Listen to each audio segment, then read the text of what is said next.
नमस्कार मित्रांनो, मागच्या व्हिडिओमध्ये आपण महा आय डी कसा तयार करायचा हे पाहिलं. पण महा आय डी म्हणजे नक्की काय, तो कोणी काढावा आणि याचे फायदे काय, याची संपूर्ण माहिती आपण आजच्या या व्हिडिओमध्ये पाहणार आहोत. तर व्हिडिओ शेवटपर्यंत नक्की पहा.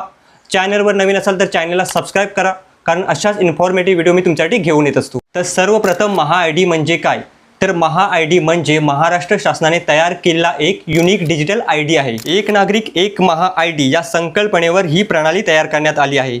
या आय डीच्या मदतीने महाराष्ट्र शासनाच्या विविध सेवा आणि योजनांसाठी एकाच ठिकाणी तुमची पडताळलेली माहिती वापरता येते. आता हा महा आय डी का आणला? पूर्वी प्रत्येक योजनेसाठी वेगवेगळे अर्ज भरावे लागत होते. तीच माहिती पुन्हा पुन्हा भरावी लागत होती आणि कागदपत्रे वारंवार अपलोड करावी लागत होती. महा आय डीमुळे ही प्रक्रिया अधिक सोपी आणि जलद करण्याचा उद्देश आहे. आता सर्वात महत्त्वाचा, हा आय डी कोणी काढावा?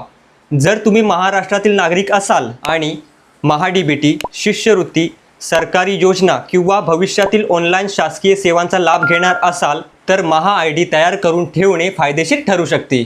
आता याचे फायदे काय, तर मित्रांनो, महा आय डीचे काही महत्त्वाचे फायदे पाहूया. एकच डिजिटल आय डी, वारंवार माहिती भरावी लागणार नाही, कागदपत्रे पुन्हा पुन्हा अपलोड करण्याची गरज कमी होईल, पात्र असलेल्या योजना एका ठिकाणी पाहायला मिळतील, त्याचप्रमाणे सरकारी सेवा वापरणे अधिक सोपे होईल. महा DBTसाठी आवश्यक आहे का?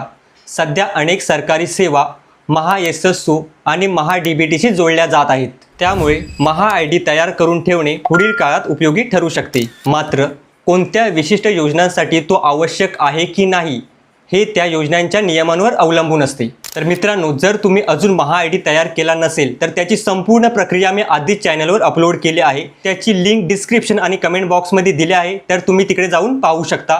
आणि व्हिडिओ उपयुक्त वाटला असेल तर लाईक करा, तुमच्या मित्रांना शेअर करा आणि अशाच सरकारी योजना आणि उपयुक्त माहितीसाठी चॅनलला सबस्क्राईब नक्की करा. तर भेटूया पुन्हा एका नवीन व्हिडिओमध्ये. तोपर्यंत धन्यवाद.